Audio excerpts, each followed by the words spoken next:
Ex-journaliste, actuellement avocat au barreau de Paris, il est entré en politique en 1989 et est devenu 4 ans plus tard le plus jeune député de l'Assemblée nationale. Il avait alors 28 ans. Il se fait élire maire de Troyes en 1995. Cette même année, il devient le porte-parole de Jacques Chirac pour la campagne présidentielle. Ensuite, il a été nommé secrétaire d'État auprès du Premier ministre, à l'époque Alain Juppé, porte-parole du gouvernement, puis il est devenu ministre de l'Outre-mer, ministre de l'Intérieur et de l'Aménagement du territoire sous le gouvernement Villepin. Aujourd'hui, c'est le député maire de Troyes. Vous devez déjà commencer à situer le personnage. Il est également l'éternel fils de Michel Barouin, président des AGF, de la FNAC et franc-maçon notoire, puisqu'il était maître du Grand Orient de France, tragiquement disparu dans un accident d'avion, c'était en 1987. Alors, de franc-maçonnerie, bien sûr, il en sera question dans cette émission, mais pas uniquement. Guy de Maupassant disait « La moindre chose contient un peu d'inconnu. Trouvons-la ». Eh bien, c'est ce que je vous propose de faire avec François Barouin. François Barouin, bonjour. Bonjour. C'est un enfer de résumer votre CV. Vous avez un... Ah bon ? Ah oui, non, vous avez un CV impressionnant, CV politique, journalistique avant, on l'a compris, donc on dit les choses un peu marquantes. Est-ce que vous retrouvez dans ces espèces de condensés, de résumés de votre vie comme ça, là, en 30 secondes? Pas trop? C'est une bio. Ouais. Voilà, c'est une bio. Mais enfin, je me retourne pas, parce que je regarde devant. Ah bon, alors moi, qu'allez vous demander ce que vous avez appris en quoi, 21 ans de vie politique? Ah non, mais ça, je vais bien, comme j'ai répondu à votre invitation, bien volontiers, évidemment, je vais vous répondre. Alors, qu'avez-vous appris, donc, en plus de 20 ans de vie politique? Qu'est-ce que vous avez appris? Vous avez quitté le journalisme pour la vie politique. Qu'est-ce que ça vous a appris, cette vie politique? Un sentiment d'utilité. Un sentiment d'utilité, un sentiment de... Commencez à me dire que les journalistes ne sont pas utiles et on ne va pas s'entendre. Non, mais enfin, vous me parlez de la politique, donc oui. J'essaie de vous répondre. Je peux vous parler pourquoi je suis passé du journalisme à la politique. La politique, pour moi, c'est un sentiment d'utilité, servir des convictions, des idées, un territoire. J'ai la chance d'être l'élu d'une ville et d'un département que j'aime, où j'ai mes racines. Donc ça compte beaucoup pour moi. J'ai l'impression d'être utile aux autres. C'est un métier qu'on ne peut pas faire si on n'aime pas les gens. Donc c'est aussi un métier formidable, ça favorise les rencontres, vous croisez des personnages, des tempéraments, des caractères, des personnalités qui vous apportent quelque chose par leur densité, par leurs émotions, par leurs difficultés, leurs douleurs aussi. Voilà, donc moi j'ai trouvé un sens à mon existence dans une action publique, c'est vrai, sûrement un peu plus concrète que ce que j'aurais pu laisser en poursuivant ma carrière de journalisme, que j'ai adoré par ailleurs. C'est un métier que je n'ai pas quitté sans me retourner, ni la maison que j'ai servie qui était Europe 1.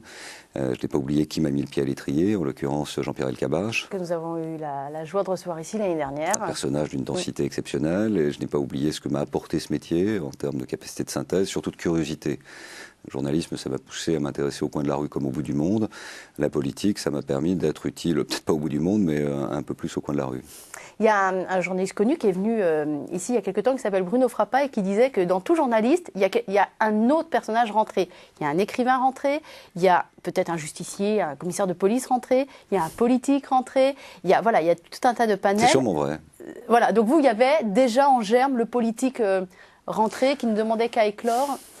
Je ne sais pas, parce que les circonstances de la vie ont fait que le journalisme m'intéressait quand j'étais étudiant, mais je n'avais pas pour objectif d'être journaliste. Moi, ce que je voulais, c'était être vétérinaire. Ben oui, j'ai lu ça. Voilà, vous avez complètement raté votre vie, François Barouin. En tout cas, j'ai raté celle de vétérinaire, c'est indiscutable, parce que je pourrais difficilement y retourner. Mais voilà, moi, j'adorais la nature, j'adorais les animaux, je les adore toujours d'ailleurs, mais je voulais être vétérinaire. Et puis le hasard des circonstances, la pression familiale également sur des études plus adaptées à ce que les parents envisagent pour vous-même.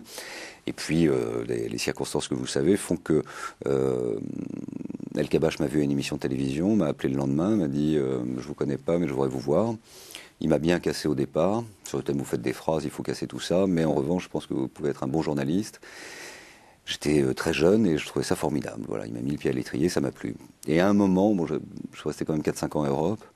Et à un moment, je me suis dit, est-ce que je peux vieillir durablement? Est-ce que je peux vraiment réussir? Peut-être, oui, mais est-ce que je peux vieillir dans ce métier?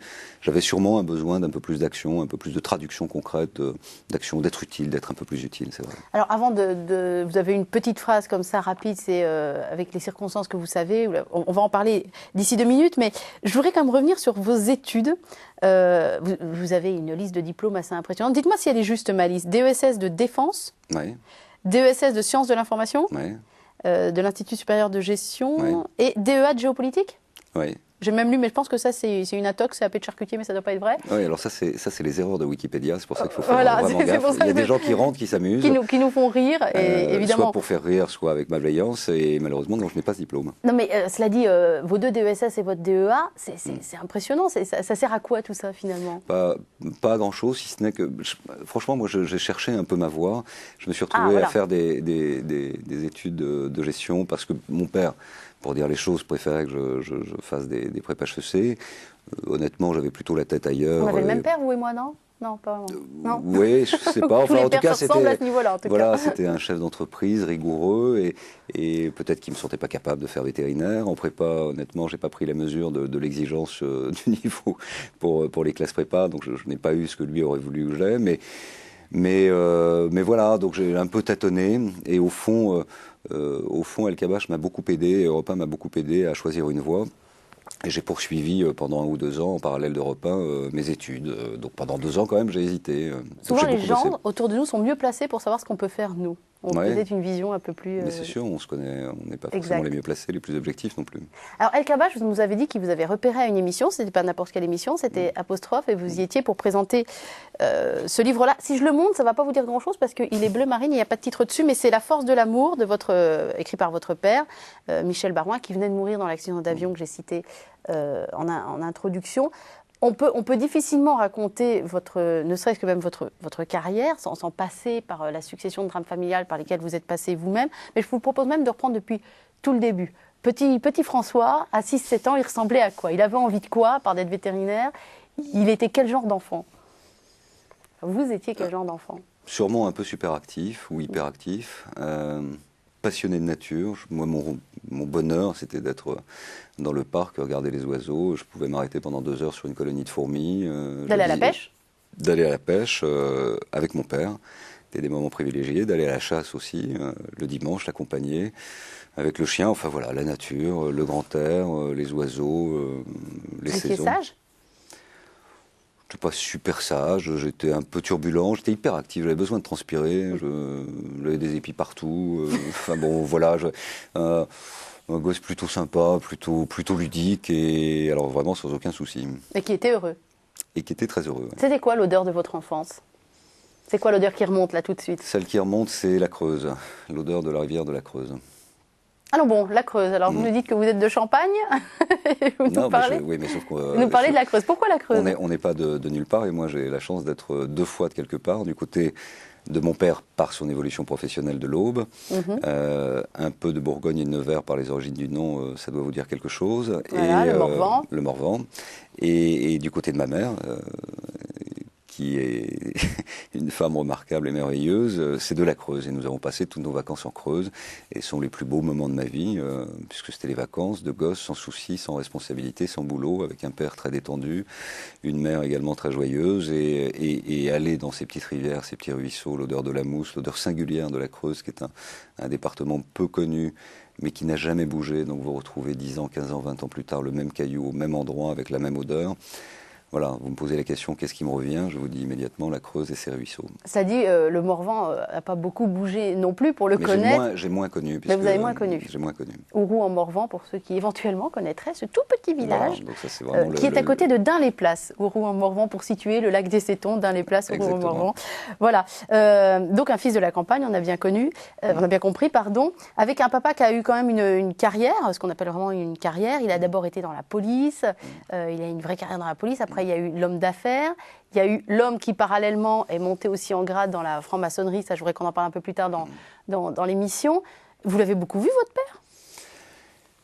Oui, il s'est quand même beaucoup occupé de nous, sauf quand il a été grand-maître du Grand Orient, à la fin des années 70, où là, je dois reconnaître que pendant 2 ans, il n'était pas très présent à la maison. Il a pris à bras-le-corps cette fonction qui était formidable pour lui. Et je crois qu'il a fait un travail presque de candidat à l'élection présidentielle, puisqu'il devait faire 1 ou 2 réunions par jour, et le tout pendant 2 ans. Et beaucoup de voyages aussi. Et pas mal de voyages. Ouais. Voilà. Voilà. Alors, on va en venir aux choses, je ne sais pas si elles fâchent, mais en tout cas, elles font mal. J'imagine même 20 ans après, ça doit être toujours difficile. Vous dites souvent, moi je vous ai vu un peu agacé, je dirais pas jusqu'à énervé, mais un peu agacé dans les médias, mais enfin, je ne suis pas le seul homme à avoir perdu son père. jeune. Et des fois, ça vous agace un peu quand on vous parle de la mort de votre père, mais qui était un personnage. Donc sa mort, en plus, violente, a frappé. Sauf que dans la foulée, juste avant, 10 mois avant, vous aviez aussi perdu votre grande sœur. Ça a marqué un peu la fin de l'enfance pour vous. Hein, si elle n'était pas déjà finie avant, parce que aujourd'hui, on est enfant très tard. Elle n'était pas finie avant. C'était une adolescence très, très heureuse et très protégée, au fond. Des amis joyeux, tout allait bien, aucune maladie dans la famille. Donc oui, vous êtes projeté brutalement, en l'espace d'une fraction de seconde, à l'instant de la mort, dans l'âge adulte. Sur une date clé en plus, parce que le 26 avril 86, c'était par là, Tchernobyl, hein, il me semble. C'est le jour de Tchernobyl. C'est le jour de l'explosion de Tchernobyl, et c'est le jour où votre grande sœur est renversée, enfin, un accident de la route terriblement banal sur les quais de Seine. Il y a déjà ça, père. En plus, vous n'êtes que deux, vous n'étiez que deux. Donc il n'y a pas éventuellement d'autres frères et sœurs avec qui partager cette perte-là. Je crois que vous aviez une grande admiration pour elle en plus. Oui, enfin, on n'a pas eu dans notre adolescence ou notre enfance des rébellions très fortes. Elle avait 2 ans de plus que moi. C'était une jeune fille merveilleuse et avec le recul, le sentiment qu'une fleur comme ça coupée au printemps et qui n'a pas eu le temps de s'épanouir, c'est un désastre humain, oui. Vous avez l'impression qu'elle vous aide au quotidien? Enfin, j'imagine qu'elle vous accompagne toujours, forcément. Alors, même si on est sur KTO, je ne le dirais pas comme ça. Mais dites-le à votre façon, c'est très libre. Hein. La parole est libre. Oui, et puis mais on évoquera peut-être ce sujet. Je dirais plutôt qu'il n'y a pas une journée sans que je pense à elle et à lui, ça c'est évident. Maintenant, dire qu'elle m'aide est sur l'épaule, non, plus ma pensée personnelle et mes sentiments personnels qui vont vers elle. Ouais. Comment excusez la naïveté de ma question, comment on se relève de 2 décès successifs par 2 accidents en plus? Donc il y a vraiment le côté non préparé et violent de la chose. Votre papa a un accident d'avion au Cameroun, votre sœur sur les quais de Seine, happée par une voiture. Comment on se relève de ça? D'abord, est-ce qu'on s'en relève réellement? Moi ça m'est arrivé, j'avais une petite vingtaine d'années. D'abord, je ne crois pas qu'il y ait une règle générale, et je pense que chacun fait comme il peut. Et c'est pour ça que vous disiez que j'ai parfois été agacé. En réalité, c'est plus une pudeur naturelle. Je pense malheureusement que des familles entières sont ravagées par des désastres personnels, des drames, des disparitions, et c'est tous les jours. Donc mon cas est un cas parmi des millions d'autres chaque jour, et qui malheureusement en précède des millions d'autres. Donc voilà, c'est un fait dans ma vie. Mon père était un personnage public, donc évidemment on me pose toujours la question. Et donc je ne crois pas qu'il y ait de règle générale. Si vous me posez la question de savoir comment moi j'ai fait, c'est vrai que j'ai eu le sentiment d'être à une patte doigt de mon existence. Il restait ma mère, on était 4, c'est pas très grand comme famille. Vous avez la moitié qui disparaît en l'espace de quelques mois, vous avez l'impression que c'est une attaque, quoi. Et il a fallu que j'accompagne à la fois ma mère dans sa douleur et dans son immense épreuve, aussi bien de perdre son époux que de perdre sa fille, sa seule fille. La relation entre une mère et une fille, c'est quelque chose, vous ne pouvez pas compenser. Vous ne pouvez pas compenser. Et vous avez eu raison de dire que quand il n'y a pas d'autres enfants, on ne peut pas reporter. Et on ne peut pas reporter, d'ailleurs. Chaque être est unique, chaque enfant est unique. Et je ne crois pas qu'il y ait de pire drame pour un être humain que de perdre son enfant. Perdre son compagnon, c'est terrible. Mais il a déjà fait une vie. Perdre un enfant qui, au fond, ne demandait qu'à vivre, c'est terrible. Et donc, il n'y a pas de réponse unique. Il n'y a qu'une capacité de caractère, de révélation à soi-même aussi de ce caractère. Et quand je disais une patte doigt, il y a 2 chemins. Soit vous basculez dans une immense dépression et vous dites que la vie ne sert pas à grand-chose et que c'est la part obscure qui vous attire. Soit vous dites, après tout, ça va tellement vite et tout bascule en quelques secondes que ça peut être du sens de laisser quelque chose. Et qu'est-ce qui vous a tiré, vous, du côté plus lumineux, on va dire ça comme ça? Qu'est-ce qui a fait que vous avez pris ce chemin-là? Mais je pense que je le dois beaucoup à mes parents, c'est-à-dire que d'ailleurs, le livre de mon père qu'il écrit, certes, sa fille est morte, donc pour lui, il avait eu ce besoin d'écrire. Voilà, il l'a écrit entre deux, en fait, dans les 10 mois qu'il sépare lui-même de sa propre mort. À la mort de ma sœur, jusqu'à son accident à lui. Et ça s'appelle La force de l'amour. Et c'était à la fois la traduction de ce qu'il a ressenti puissamment, évidemment, la disparition de sa fille, mais c'était aussi le fil directeur, le fil conducteur, le fil d'Ariane, comme il le dit dans son bouquin, de toute son existence. Et au fond, l'amour qui peut rejoindre les chrétiens, les sceptiques, ceux qui doutent ou les agnostiques, c'est ça qui compte. Voilà, c'est l'amour des autres, c'est l'amour des siens. On agit par amour, on veut être utile par amour, on a envie de laisser une trace par amour.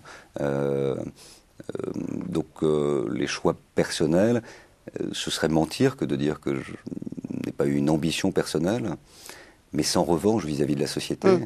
Je n'ai aucun compte à régler. Je ne me suis pas dit, mon Dieu, c'est affreux, c'est injuste, et je vais mener un combat, je veux savoir pourquoi mon père est mort, etc. Je n'ai jamais eu ces réflexions-là. En revanche, je me suis dit, je veux réussir, oui, je veux être à la hauteur de ce qu'il m'a donné comme héritage de valeur, de ce que lui a montré. Il venait d'une famille modeste, très modeste. Son père était un gardien de la paix, devenu un inspecteur de police. Et juste au-dessus, ce ne sont que des agriculteurs dans cette famille Barouin. Donc voilà, il a tracé un chemin. Et vraiment, ce que je me suis dit, je me suis un peu effacé moi-même. Je me suis dit, je vais être à la hauteur de ces valeurs-là, qui m'ont construite, qui m'ont aidé, qui m'ont... Voilà, donc comment on s'en sort? Je crois que c'est ces valeurs de famille qui ont été transmises. Alors justement, parlons-en de ce livre qui a effectivement un très très joli titre, La force de l'amour, qui, j'imagine que vous, il vous a servi un peu de viatique pour les années suivantes. Il y a un côté, sans doute sans qu'il le sache au moment où il l'a écrit, mais testamentaire. J'imagine que vous avez plusieurs fois plongé dedans, replongé dedans, cherché des indices, des phrases qui vous portent plus que d'autres. Un peu au début, après beaucoup moins, et aujourd'hui parfois plus. Ah, ça revient aujourd'hui. Et pourquoi donc? Parce qu'il y a le recul, parce que c'est moins douloureux, parce que le temps a passé, parce que, en fait, ce qui est très difficile, c'est surtout sur un livre, en effet, qui n'avait pas un objectif testamentaire, mais qui... Parce qu'il a été publié, pour expliquer, il a été publié après sa mort. Et il l'avait terminé 15 jours avant son accident. Voilà. Il me l'avait fait relire pendant tout l'été, puis on avait retravaillé. Et voilà, il fallait présenter ce livre qui était imprimé 15 jours après. D'où le fait que vous soyez allé à Apostrophe pour le présenter, etc. etc. Est-ce qu'éventuellement vous accepteriez de nous lire une ou deux phrases ou un petit passage, sachant que moi j'ai sélectionné 2-3 choses dont on parlera après, mais voilà, est-ce qu'il y a une partie... Oui, mais il y a plusieurs... Je sais que c'est pas facile, François, comme exercice. Non, il y a des passages par exemple que je pourrais pas lire devant vous, devant une caméra de télévision, mais notamment les parties intimes. Et je pense que la fin, au fond, elle dit tout. Mais il y a des passages tellement exceptionnels, tellement d'actualité aussi. C'est un homme engagé dans la réflexion et évidemment, c'est très subjectif. C'est un fils qui parle de son père, mais tellement visionnaire. Mais voilà, je vais retenir ça.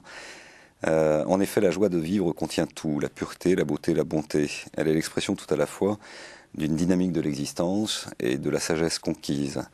Elle résulte d'une longue et difficile démarche. Elle est le fruit de la plus noble et de la plus ardente obligation de l'être vis-à-vis de lui-même, aimer.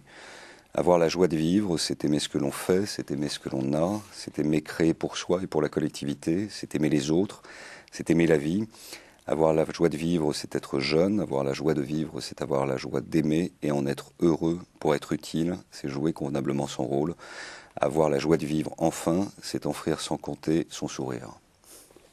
C'est quand même très fort, cet homme qui a perdu sa fille et qui nous parle de sa définition assez complète de ce qu'est la joie de vivre. Vous en retenez quoi? Vous avez l'impression, vous vous êtes dit, voilà, ça c'est mon programme pour le reste de ma vie, je vais essayer d'appliquer ça. La trajectoire de mon père, qui effectivement était un homme d'influence et très puissant et qui a beaucoup compté dans la société française dans les années 70 et 80, c'est vraiment une trajectoire à la française, républicaine, qui a fait des études pour changer de niveau parce qu'il avait une ambition, qui a ensuite suivi une trajectoire exceptionnelle dans l'administration et qui ne s'est jamais éloigné, lui non plus, de l'essentiel. Et l'essentiel, c'était ses valeurs. Et puis c'est vrai que c'était un homme qui aimait la vie. Et pourtant il en a vu. Quand il était flic, je peux vous dire que quand on est jeune commissaire de police, on touche la mort de très près, vous êtes appelé immédiatement. Quand on est dans cette génération-là exceptionnelle, qui est la même génération que Chirac, que Rocard, qui ont grandi juste après la Deuxième Guerre mondiale. Chirac était un ami à lui d'ailleurs. Oui, si je les cite, c'est pas par hasard, c'est parce que c'est une génération qui est en train de partir, génération qui ont le sens de l'État, une dimension de la France, et c'était la guerre d'Algérie, et ça a été également très violent. Et il a vu toute cette réalité de l'intimité, des douleurs, mais aussi des bas instincts, de la violence, de la complexité de l'être humain, qu'il a toujours passionné. Il a toujours eu ce sourire permanent. Et donc, c'est vrai, pour moi, et au moins j'ai eu la chance de l'accompagner pendant une vingtaine d'années, j'en ai retenu l'essentiel. Je l'espère. J'avais noté une autre phrase qui, je crois, vient un petit peu avant ce que vous avez lu. Dans nos relations avec les autres, il faut nous comporter avec le plus de désintéressement, de générosité et de joie de vivre. C'est un peu ce que vous diriez aussi aujourd'hui. Vous réadoptez totalement cet héritage. Ou est-ce que vous transmettez ça à vos 3 enfants? Vous avez 3 enfants qui sont ados plus, presque adultes. Ouais. Vous arrivez, ils ont lu le bouquin, ou alors même vous arrivez à leur faire passer ça? L'aîné commence à s'ouvrir, mais il a fait son passage, et je crois qu'il a plutôt bien réussi d'adolescent au début d'âge adulte. Et les 2 autres, je l'espère, vont suivre ce chemin avec aussi leur construction, leur personnalité, leur douleur, leur souffrance. Les jeunes d'aujourd'hui ne sont pas les mêmes que ceux de ma génération. Et donc il y a plus d'ouverture, il y a plus de menaces aussi. Il faut peut-être un peu plus les protéger que nous l'avons été. Je parle pour moi, je ne me permettrai pas pour vous. Et donc il y a peut-être un peu plus d'exigence, mais ces valeurs-là sont éternelles et elles sont pérennes. Oui, j'essaie de leur transmettre. Vous leur dites quoi? Vous leur dites, comme Victor Hugo, que vous admirez beaucoup, avant de s'agrandir au dehors, il faut s'affermir au dedans? Oui, je leur dis d'abord qui vous parle, ça? Oui, je leur dis qu'on est tous une addition de parts obscures et de parts de lumière, qu'il n'y a pas à s'excuser d'avoir des tentations obscures, mais que le jeu de la vie et la direction de la vie, c'est de s'éloigner le plus possible pour des bonnes raisons de la part obscure, pour se tourner le plus possible avec les meilleures raisons vers la part de lumière. Alors, je voudrais parler d'un homme qui a notamment beaucoup compté dans votre vie. J'imagine qu'il y en a d'autres, je vous laisserai nous en parler. Mais celui sur lequel on revient toujours, et dont vous êtes le fils, entre guillemets, spirituel aussi, c'est Jacques Chirac. Parce qu'il a été là au moment du décès, vous le connaissiez d'avant. Qu'est-ce que cet homme-là, qui a été là au moment du décès et après, et c'est pas pour rien si vous avez été son porte-parole durant la campagne, il vous a aussi donné votre chance, qu'est-ce que cet homme-là vous a appris? Nous, on connaît la figure de président de la République, de maire de Paris avant, mais qu'est-ce que vous, qui le connaissez intimement, il vous a appris et qu'est-ce qu'il vous a laissé aussi comme bagage? D'abord, c'est un homme qui, malgré ses responsabilités, et au fond, il commence juste un peu à être connu, alors qu'il a brassé 3 générations de Français pendant 40 ans de vie publique, en ayant été 2 fois Premier ministre, maire de Paris, 2 fois président de la République. On commence seulement à le découvrir. Moi, j'ai toujours été frappé chez lui par cet équilibre entre le sens de l'État, la passion de la politique, la passion de son pays, et une humanité qu'il a conservée. Une humanité, c'est quelqu'un qui, pendant 3 heures, était capable de s'absenter de toutes ses contraintes et de ses contingences professionnelles très lourdes pour essayer de récupérer, je ne sais pas, le tuyau d'arrosage de son jardinier pour faire plaisir à son fils parce qu'il savait que ça allait faire plaisir à ces gens-là. Donc c'est une espèce de dimension de désintéressement, justement, contrairement à tout ce qu'on a pu dire ou lire. Vraiment l'acte gratuit du geste solidaire vis-à-vis des gens, soit qui étaient dans la difficulté, soit qu'il aimait beaucoup.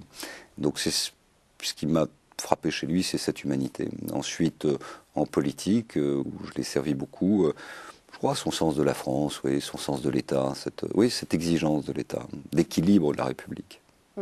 C'est une fidélité que vous payez aussi sur un plan politique. Il y a cette fameuse petite phrase qui était « Mon Dieu, tellement bien trouvé, 1 mois à l'intérieur, 5 ans à l'extérieur ». C'était bien ça. Il faut citer son auteur, c'est Sarkozy. Voilà. Pour autant, vous ne... mais d'ailleurs, c'est très drôle. Ouais. Non, mais elle est très bien trouvée.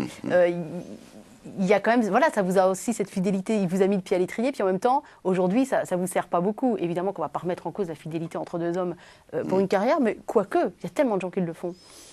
C'est un monde très cynique. Qui retournent leur veste, surtout dans le milieu que vous fréquentez. Voilà, moi, des fidélités à des hommes, des idées, des convictions. Je ne me suis pas engagé en politique par hasard. Je ne me suis pas engagé aux côtés de Jacques Chirac par hasard. J'ai accepté bien volonté cette ombre portée du fils adoptif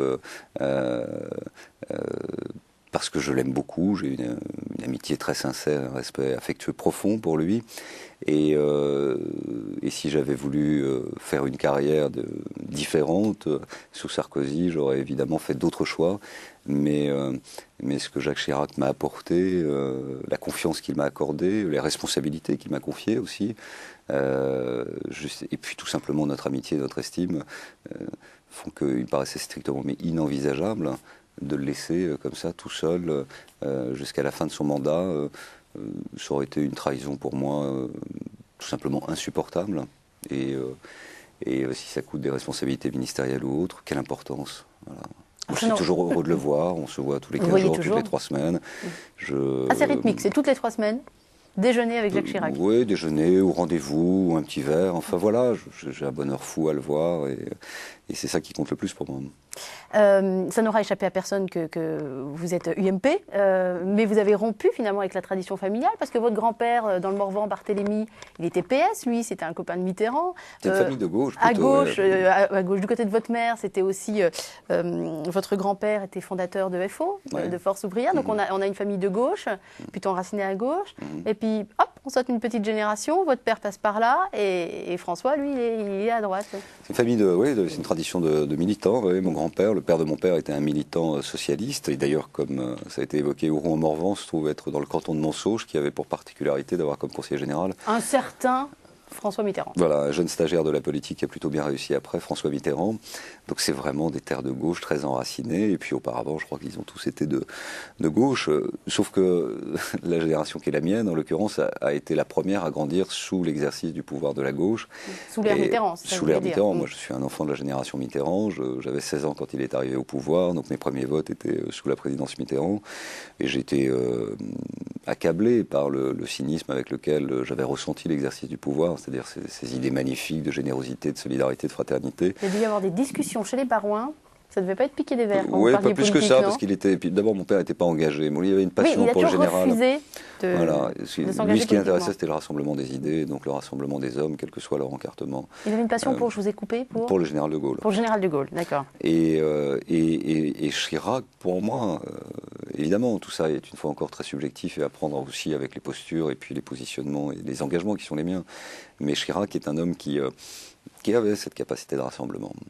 Et donc ça ne m'a pas posé de difficulté, j'ai pas eu le sentiment de trahir une histoire familiale en me retrouvant aux côtés de Chirac, surtout avec la campagne que l'on a faite en 95, où parce qu'on n'était pas très nombreux à ses côtés, on a pu aussi beaucoup discuter avec lui et lui faire porter des messages auxquels nous croyons tous. Petit point quand même, on n'a pas parlé, on va quand même y passer 2-3 minutes sur votre bonne ville de Troyes. S'il vous plaît. Qui est une très jolie ville, que je connais bien pour ma part aussi. Député maire de Troyes, on a parlé de votre sens du service, tous les hommes politiques mettent en avant leur sens du service et de l'autre. Et j'allais dire patati patata. Cela dit, peut-être que maire, c'est peut-être là que ça se justifie quand même le plus. C'est peut-être là qu'on réalise le plus. Patati patata, vous voyez. C'est pour me faire l'écho de tous ces Français qui ne croient plus en la politique forcément. Cela dit, je me dis que... C'est vrai si on retourne sa veste, c'est vrai si on change d'idée, c'est vrai si on n'a pas de conviction, qu'on ne les affirme pas, et c'est vrai surtout si on ne met pas ses actes en cohérence avec ses pensées. Voilà, moi je demande à ce que l'on croit au moins à la sincérité de l'engagement politique et au fait que, oui, être utile, c'est donner du sens à son existence politique. Voilà. Mais on sait que vous êtes sincèrement attaché à cette région-là, d'abord parce que votre père aussi a fait carrière à Nogent-sur-Seine comme sous-préfet et puis comme maire, donc on ne doute pas une seconde de vos attaches là-bas. Et puis vous disiez, oui, je veux servir l'autre, c'est peut-être bien le mandat de maire qui est le plus proche peut-être des préoccupations des citoyens. C'est peut-être ce mandat-là qui fait que... Je dis franchement, de tout ce que j'ai eu la chance de faire, le plus sérieux, c'est la mairie. Plus sérieux au sens le plus concret. Vous avez une idée, vous travaillez en équipe, vous parlez avec la population et la plus belle séquence politique, c'est celle qui consiste à aller sur le terrain, modifier le regard. Au fond, métier de maire, c'est quand même essayer d'apporter un peu plus de bonheur.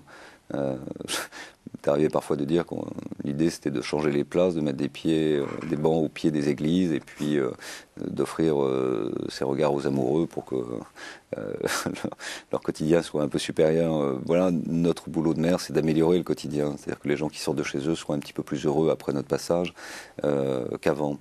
Et c'est tellement concret, et en même temps c'est dur. Et d'avoir des gens qui contestent votre projet au départ, oui, c'est exigeant, c'est exigeant. C'est exigeant, c'est un exercice compliqué. J'aurais juste terminé. Et des gens qui étaient contre un projet, quelques semaines ou quelques mois plus tard après la réalisation, viennent voir pour vous dire merci. Il y a très très peu de responsabilité politique.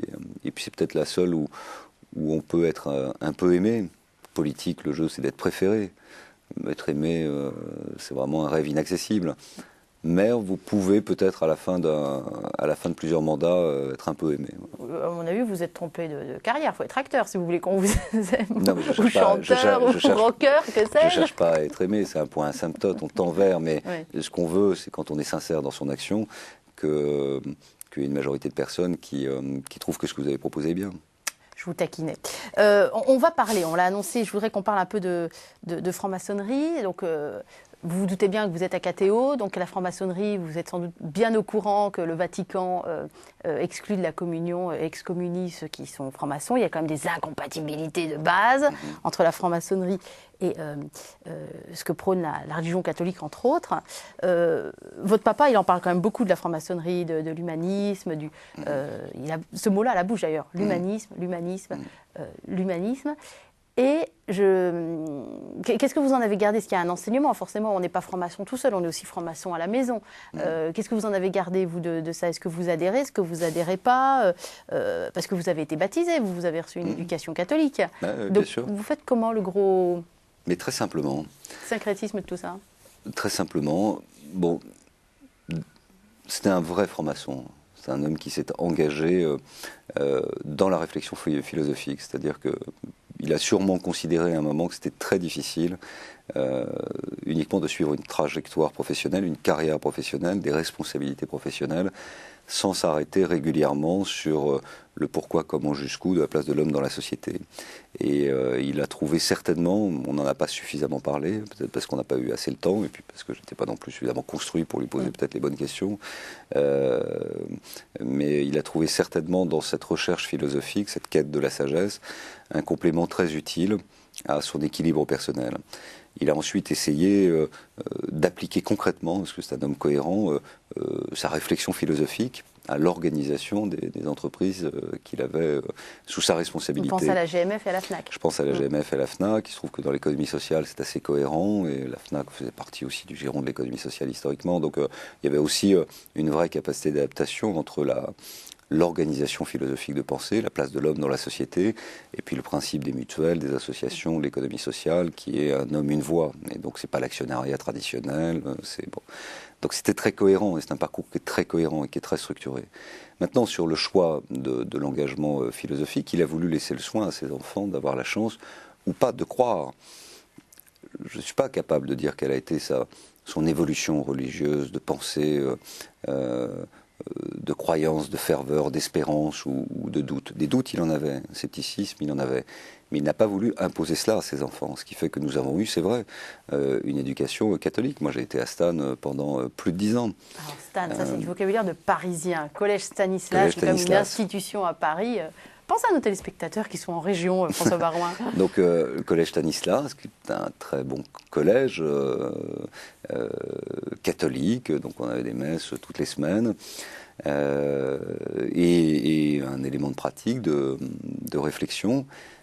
Mais c'était d'abord et avant tout, je crois, pour le choix de l'enseignement et pour la capacité et la qualité du projet éducatif, et ensuite la possibilité d'avoir la chance de croire. Il ne voulait pas imposer à ses enfants trop vite, trop tôt, un choix qui était le sien, et il n'a pas voulu nous formater.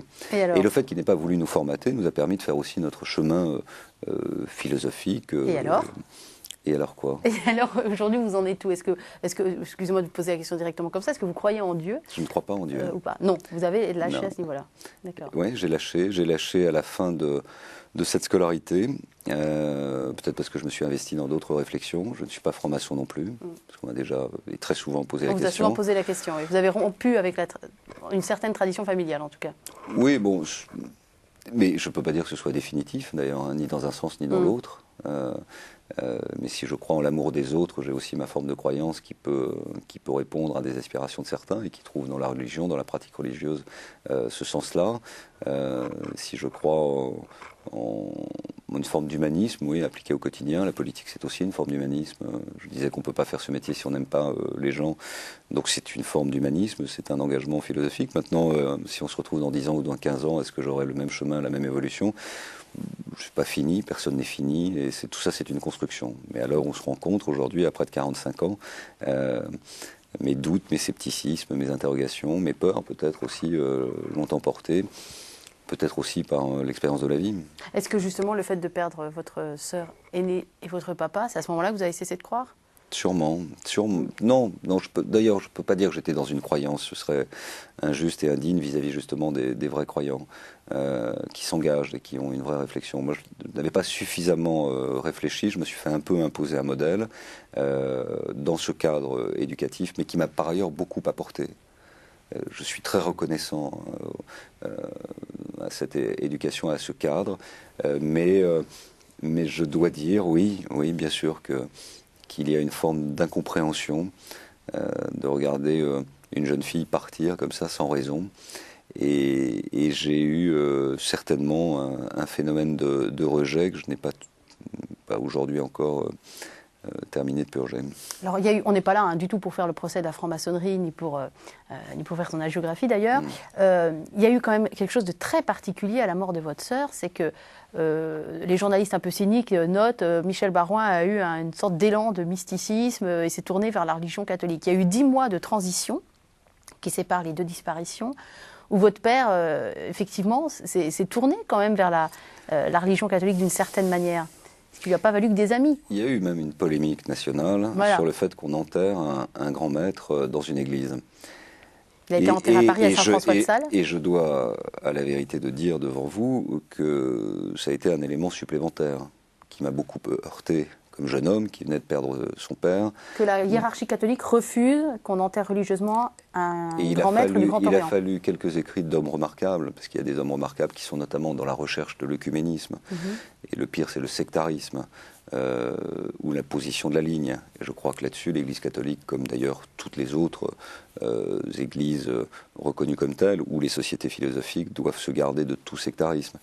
Mais il faut mesurer l'impact que peut avoir ces polémiques, une prise en otage, mais je me souviens de Révérend Père Riquet, qui était un homme remarquable, ou de Monseigneur Pieplu, qui est décédé depuis. Qui est décédé depuis, qui était un homme remarquable, qui était d'une ouverture. Voilà, était le curé de l'église où votre père a été enterré. Voilà, et qui avait enterré, exactement. Et là, il y a quelques rencontres comme ça, il y a des personnalités merveilleuses qui sont d'une très large ouverture d'esprit. Et ce que j'ai contesté à l'époque, c'était cette fermeture étriquée, le fait que ce soit un grand maître, de surcroît du Grand Orient, qui ne reconnaît donc pas la présence du grand architecte de l'univers, puisqu'à la Grande Loge, il y a une référence plus ou moins religieuse, mais au Grand Orient, il n'y en a pas. Et que ça fait une polémique, et que ce soit presque monté jusqu'au Vatican, ça m'a beaucoup heurté. Et surtout c'est la négation du fait qu'une famille, c'est un tout, et que c'est pas juste un homme qui s'en va, c'est aussi une épouse qui peut avoir ses croyances et qui peut avoir ses souhaits, et qui est peut-être mieux placée que quiconque pour dire précisément ce qu'elle voulait et ce que lui souhaitait peut-être. Voilà. Mais c'est pas parce qu'il était franc-maçon qu'il avait renié son baptême catholique, et c'est pas parce qu'il n'a pas suivi un parcours de croyance ou de foi qu'il n'avait pas le droit de permettre à une partie de sa famille, à ceux qui l'ont entouré, de se retrouver dans une église pour prier en l'occurrence. Cet abbé Pieplu dont vous avez parlé, c'est lui qui a su convaincre finalement, sans doute avec beaucoup d'autres autour, mais qui a su convaincre la hiérarchie catholique de finalement laisser les funérailles se faire à l'église. Votre oncle, Alain Baroin, a écrit un livre en 2008, Michel Baroin, mon frère,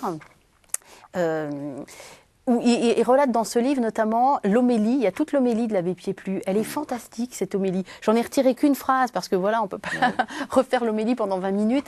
Mais elle est très très belle parce qu'il a jeté des ponts, cet abbé-là, entre la franc-maçonnerie finalement.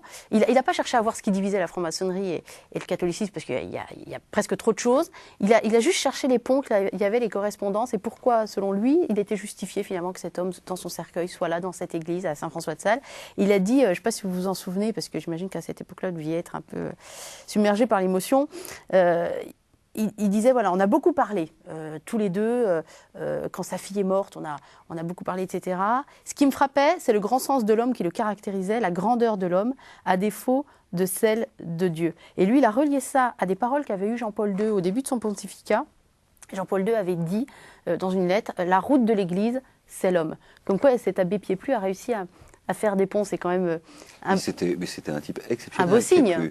Et moi, je l'ai revu après, c'était un type exceptionnel. Mais il y a des gens exceptionnels qui travaillent, notamment, et Pieplu travaillait là-dessus, surtout le rassemblement des familles, avec les protestants, avec les juifs, avec les musulmans, et puis aussi avec ceux qui sont engagés dans des sociétés philosophiques. Et la ligne, c'est quand même, pour les francs-maçons, rassembler ce qui n'était pas, et pour les églises, de surcroît, l'église catholique, avec le rôle qu'est le sien, le rôle social, de mon point de vue très important, c'est un devoir de s'ouvrir. Et c'est un grand danger, c'est une grande menace de se replier. Et c'est une menace profonde et puissante de ne pas voir aussi l'évolution de la société. Et la difficulté pour une église, c'est que son horizon est plus lointain que celui du forestier. Et donc, travailler à 100 ans ou 150 ans, parce que se dire qu'on vient depuis 2000 ans et qu'on a ce poids de l'histoire, je crois que ça, c'est une vraie réflexion. Il va falloir trouver les bons points d'équilibre. Et quand il y a des gens comme ça qui essayent d'abord de souligner ce qu'il y a en commun, plutôt que de pointer ou de fluorer ce qui peut être des éléments de division, ça fait avancer, puis plus a fait avancer. Il ne faut pas vivre non plus dans le monde des bisounours. Il y a quand même des différences, mais c'est bien aussi de voilà, essayer de... Non, mais bien sûr, mais surtout que votre père est le symbole, finalement. Non, mais si vous êtes dans la permanence des différences, vous êtes sûr que plus personne ne fera un bout de chemin. Mais votre père est un peu le symbole, finalement, du pont qui a pu se faire entre les deux, comment dire, les deux entités. Il ne s'est pas fait que des amis, votre père, en se rapprochant de l'Église catholique, j'imagine. Ça a dû être assez mal pris en franc-maçonnerie. Et on ne peut pas dire qu'il se soit rapproché de l'Église catholique. Alors si c'est l'occasion de corriger quelque chose... C'est trop exagéré de dire ça, alors. Mais bien sûr. D'accord. Il était responsable de la mission du bicentenaire. Ah oui, c'est vrai, oui. Et c'est à ce titre qu'il avait comme objectif justement de faire un grand rassemblement national, international, mondial, de tous les courants de pensée. Et c'est à ce titre qu'il avait établi des contacts avec justement des penseurs, des gens de réflexion, pour favoriser ce grand rassemblement autour de la fête de la Fédération du 14 juillet. Son objectif, c'était qu'au pied de l'Arche de la Défense, que Mitterrand souhaitait, et qui a été construit pour l'occasion, c'est partie des grands projets, des grands chantiers qu'avait lancé Mitterrand, notamment pour le bicentenaire de la Révolution française, il y est à l'Arche de la Défense, qui était un symbole magnifique aussi de rassemblement et de projection, qu'il y ait tous les grands penseurs, tous les grands philosophes, tous les grands hommes d'église, quelles que soient les églises, qui soient en France pour délivrer un message d'œcuménisme et de paix. Et c'est pas son évolution, et c'est pas la mort de sa fille qui l'a fait évoluer sur ses engagements maçonniques ou philosophiques. On ne peut pas dire ça. Et de même qu'on ne peut pas dire, du côté de la maçonnerie, qu'il n'avait pas le droit de se faire enterrer à l'église, parce qu'il y a aussi une famille derrière, et notamment une femme. C'est bien de situer les choses, effectivement, parce qu'on prend des renseignements à droite à gauche, on ne sait pas quelle est la vérité. Donc voilà, nous allons à la source. Si je vous dis, vous parliez de grands hommes il y a 2 minutes, les grandes choses se font par la valeur des hommes bien plus que par des textes. Ça vous parle? Oui, bien sûr. Pourquoi ça vous parle? Dites-le nous, parce que moi je le sais, vous aussi, mais... Parce que c'est une phrase de Charles de Gaulle qui se trouve, où ça, vous ne le savez peut-être même pas, sur votre site Facebook. Ah oui, oui, j'ai une petite fan qui est formidable là-dessus, ouais. Voilà, les grandes choses se font par la valeur des hommes bien plus que par des textes. C'est une phrase qui... Ouais, elle m'avait proposé de le mettre, je lui ai dit, bien sûr. Ouais. Alors, ce que je vous propose maintenant, si vous êtes joueur? Ça dépend à quoi, pas à tout. Pas à tout. Bien, je vous ai préparé une série de petites questions qui n'ont aucun lien entre elles, qui viennent un petit peu comme ça, un petit questionnaire. Donc je vous propose d'y répondre si vous avez envie d'y répondre. Si je peux, surtout. Si vous pouvez. Je vous propose de ne pas y répondre si ça vous embête. Vous me dites non, mes questions, elles ne me plaisent pas. Bon, en tant qu'ancien journaliste, vous maîtrisez parfaitement les médias. François Baroin. On va y aller. Quel est le lieu où vous ne voulez jamais retourner? Est-ce qu'il y en a un déjà? J'ai du mal au cimetière, par exemple. Là où sont enterrés au cimetière Vaugirard, où il y a votre sœur et votre père, vous n'y allez jamais? Pas jamais, mais j'ai du mal. C'est pas le lieu où vous les retrouvez, en tout cas? Non. Il n'y a pas besoin de ça? Non. Il paraît pourtant que la tombe est magnifique. Elle est magnifique, oui. On m'a expliqué ça. Quel est le lieu, au contraire, que vous aimez? Quel est le lieu qui correspond à votre âme, j'allais dire? Allez, lançons les grands mots. Mon grand large à moi, c'est un ruisseau de 3 mètres. De la Creuse? De la Creuse. J'en étais sûre. J'ai hésité 2 secondes entre le Morvan et la Creuse. Et je me suis dit, comme je veux vraiment être tranquille, je ne vous donnerai pas l'endroit. D'accord, on vous laisse tranquillement pêcher. Quel est votre luxe, le luxe dont vous ne sauriez vous passer? Passer suffisamment de temps à la campagne. Voilà. Donc, le luxe dont je ne pourrais pas me passer, c'est de ne pas consacrer le temps nécessaire à être à la campagne. D'accord. Qu'est-ce que vous diriez au petit François Baroin si vous pouviez le croiser là en sortant du studio? On va dire qu'il a quoi? Il a 10 ans, le gamin? Va te coiffer, je pense. Va te coiffer, d'accord. Et dans le genre message un peu plus construit d'homme qui sait un peu mieux ce qu'est la vie. Va te coiffer, bien. Avec le recul, je dirais profite de ta famille. Oui, bien sûr. Évidemment. Quel est le plus beau compliment qu'on vous ait fait? Ah, je sais, la modestie, on prend un coup. Ouais, c'est super difficile comme question. Ah mais en fait, on vous fait pas de compliments. Vous êtes un homme politique à la base, Oui, on ne vous peut-être en que c'est fait ça. pas. Oui, les gens passent leur temps à m'insulter et je le prends pour un C'est vrai compliment. Ça doit être ça. Oui. C'est Je vrai sais pas. Non, les plus beaux compliments. Non, franchement, non, ce serait trop primeux. Oui, enfin, je sais pas. Non, Vous avez l'air, quand on vous rencontre comme ça, qu'on vous connaît pas, très posé, très tranquille. D'ailleurs, il y avait un article, un très beau portrait, je crois que c'est dans l'Express, qui disait il a la tranquillité des gens qui ont souffert. Je laisse ça en suspens. Mais est-ce qu'il y a des choses qui vous enflamment, qui fait que vous sortez un petit peu de cette réserve, de cette... Oui, non, moi j'aime bien l'adrénaline malgré tout. Ouais, je suis un passionné de sport.